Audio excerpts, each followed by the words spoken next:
Herd immunity उसे कहते हैं जो चारों तरफ फैल के हमारे अंदर एंटीजन एंटीबॉडी रिएक्शन कराता है और हमें इम्यून कराता है। जैसे कि अन्य सर्दी खांसी है, हमें होता है, कोई जो नहीं कि हम दवाई खाते ही हैं, घर का नुस्खा करके भी हम ठीक हो जाते हैं। तो वो तब होता है जब हमारा इम्यूनिटी अंदर का जागृत होता है। वो जागृत तभी होगा जब वो इन्फेक्शन जाएगा। तो यानी कोरोना अगर हमारे पूरे समाज में है, वातावरण में है, तो कुछ ना कुछ इफेक्ट तो वो करेगा।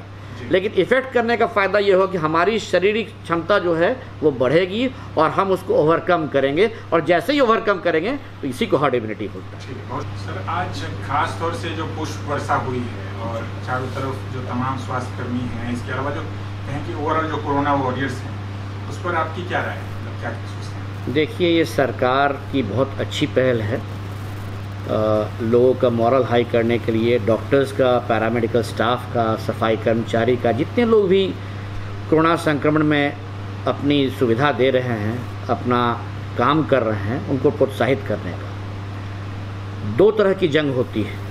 एक जंग होती है जो बॉर्डर पे होती है, और ये जो जंग है ये बहुत थर्ड वर्ल्ड वॉर जिसे कह रहे हैं, ये बायोलॉजिकल वॉर है। इसमें दुश्मन कोई फ्रंट पे नहीं है, दुश्मन हमारे बीच का है, हमारे बीच में है।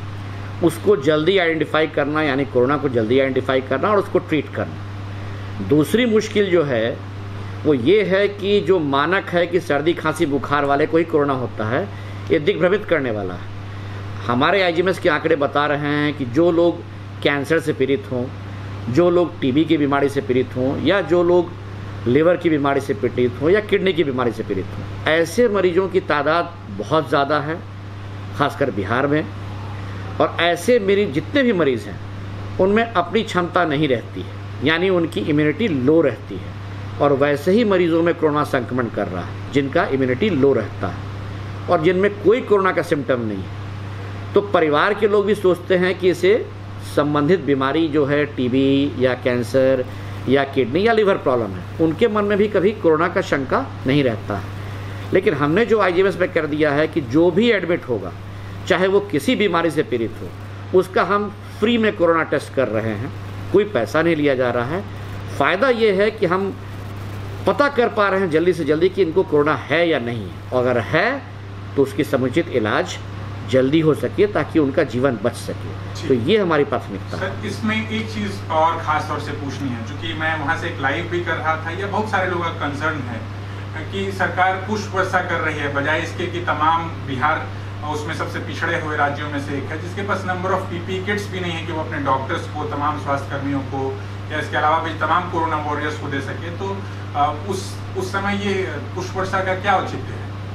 ये तो सरकार को सोचना है, ये एज मेडिकल स्टूडेंट मेरा दायरा नहीं है बताने का। लेकिन हाँ, ये इमोशनल मोमेंट है सबके लिए। आप समझिए, जो फ्लाइट टेक ऑफ कर रहे हैं, जो हेलीकॉप्टर टेक ऑफ कर रहे हैं, वो भी तो किसी के बच्चे हैं, और वो इस जंग में हमारे साथ हैं, हमारे इमोशन के साथ हैं, जहां हम कई तरह के मानसिक तनाव, शारीरिक तनाव में काम कर रहे हैं। तो इसमें ये इमोशनल चीज़ हम लोग के लिए भी है कि सरकार हमारे बारे में सोच रही है, स्वास्थ्य कर्मियों के बारे में सोच रही है। ये पहल अच्छी है, सोच अच्छी है। अभी तक जितने भी मरीज़ आए हैं उसमें 20 मरीज पॉजिटिव आए हैं। ये वैसे मरीज हैं, जैसे कि आपको मैंने पहले भी बताया, जो अन्य बीमारियों से पीड़ित हैं।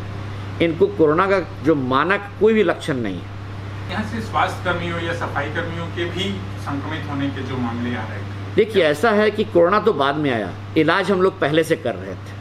तो ये वैसे मरीज हैं जो पहले से ही हमारे यहाँ अन्य बीमारियों के लिए भर्ती थे, जिनको खुद पता नहीं था कि वो इस बीमारी से भी पीड़ित हैं।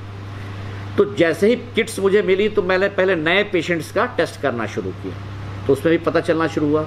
उसके बाद किट्स मेरे पास और आई, तो मैंने ये सोचा कि नहीं, संस्थान में जितने मरीज पहले से भर्ती हैं उनका भी टेस्ट हो। और उसमें जब चेक करना शुरू किया तो मुझे तादाद नंबर्स इतनी ज़्यादा थी कि एक दिन मैंने ऑड नंबर्स की टेस्ट की, एक दिन मैं इवन नंबर्स की टेस्ट की, ताकि किट्स की व्यवस्था मैं पूरी तरह से कर सकूँ।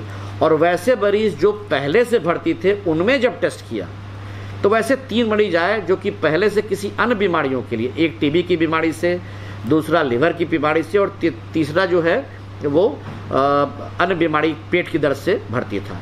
तो इनमें पॉजिटिविटी पहले से थी, ये भर्ती पहले से थे अन्य बीमारियों के लिए, जो कि ना उन्हें पता था ना हमें पता था। और इनसे फिर जो चेन शुरू हुआ उसको भी मेरी प्राथमिकता थी कि खोजूं। अगर मेरे कोई भी डॉक्टर हैं या पैरामेडिकल स्टाफ हैं या मेरे सफाई कर्मचारी हैं तो उनको भी ट्रेस करना ज़रूरी था जो इसके संपर्क में आए। तो मैंने सारों का टेस्ट कराया।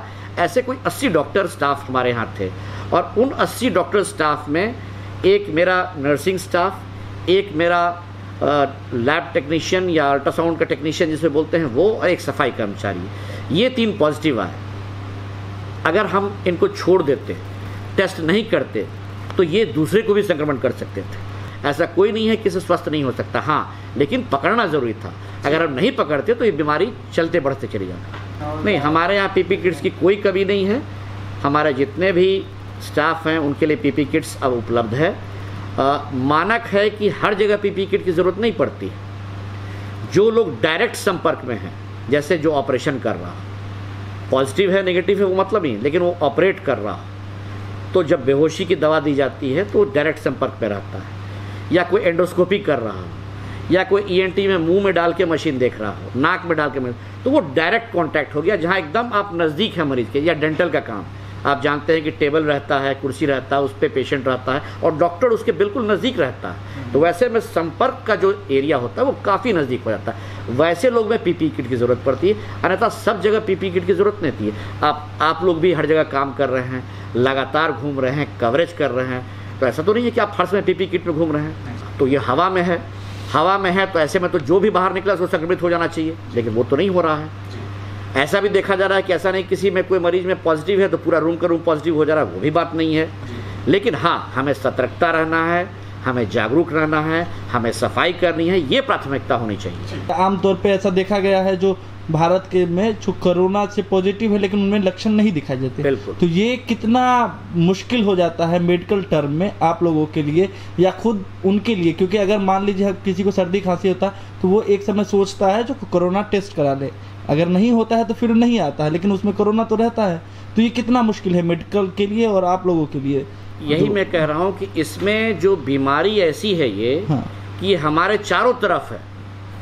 ज़रूरी है कि कितना जल्दी हम इसे पकड़ पाते हैं, ज़्यादा से ज़्यादा टेस्ट कराते हैं, और जितना जल्दी ये टेस्ट कराएं तभी वो पॉजिटिव या नेगेटिव हो सकता है। दूसरी बीमारी दिक्कत ये भी है कि कोई अगर पॉजिटिव हो गया तो उसमें इम्यूनिटी डेवलप हो जाती है, वो बेटर हो सकता है, लेकिन उसमें अगर पता ही नहीं चले, हाँ, तब मुश्किल है। तो या वो अन्य बीमारियों से भी पीड़ित है। जैसे कि अगर आप बिहार का मामला देखें, जो पहला केस हमारा था एम्स पटना का, उसमें वो किडनी पेशेंट्स था, मुंगेर किडनी फेलियर का पेशेंट्स था। वैशाली दूसरा मरीज जो डेथ हुआ वो भी अन्य बीमारी से पीड़ित था। तीसरा जो रिसेंट अभी 2 दिन पहले हुआ वो कैंसर का पेशेंट था, तो वो कोरोना से नहीं मरा, चौथा वो भी कैंसर के मरीज से। तो ये देखना होगा हमें कि हमको भयभीत या हमारे समाज को भयभीत नहीं होना है। आप लोग के माध्यम से मैं कहना चाहूँगा कि लोग भयभीत नहीं हो, लोग जागरूक हों, लोग स्वस्थ रहें, प्रॉपर सैनिटाइजेशन मेंटेन करें, हाथ धोएं। सैनिटाइजेशन का मतलब कि सैनिटाइजर से आप धोएं ये बिल्कुल नहीं है, आप साबुन पानी से भी धो सकते हैं।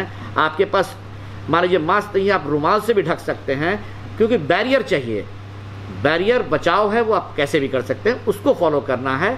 और अगर आपको सिम्टम लगे या ना लगे, शक भी लगे, तो टेस्ट जरूर करानी चाहिए। सरकार फ्री टेस्ट करवा रही है, इसलिए मुझे नहीं लगता किसी को प्रॉब्लम होना चाहिए टेस्ट कराने में। बहुत लोग सर्दी खांसी के आते हैं, डरे रहते हैं, अगर हम लोग उनको ऑफर भी करते तो भागने लगते हैं। ऐसे भी केस आए जिनको पकड़ के करवाना पड़ा मुझे।